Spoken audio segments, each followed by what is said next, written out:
Hello everyone! For today's video, gagawa po tayo ng pangmerienda. So, meron po akong giniling ng baka dito na may halong pong taba. At nilagyan ko na rin po siya ng breadcrumbs, sibuyas. At pagkatapos kong minix, nilagyan ko na rin po siya ng pepper. So, ayan, mix lang po ulit natin. At lalagyan na po natin siya ng seasoning. At nilagyan ko na rin po siya ng garlic powder. At pagkatapos po natin siyang i-mix, lalagyan ko lang po rin po ulit siya ng oyster sauce. Mix lang po ulit natin at lalagyan rin naman po natin siya ng 2 pirasong itlog at pagkatapos po niyan, haluin lang po ulit at imomold na natin siya ng patty.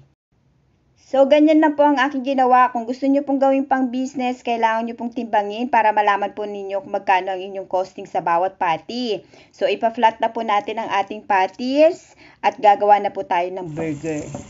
So, ready na po ang ating kawali at nilagyan ko na rin po siya ng butter. At pagkatapos po niyan, nilagay ko na rin po ang ating tinapay. So, ito-toast lang po natin siya para masarap ang ating burger. At pagkatapos po niyan, magpiprito lang din po ng malasadong itlog. At pagkatapos po niyan, isusunod na rin natin ang ating mga patty.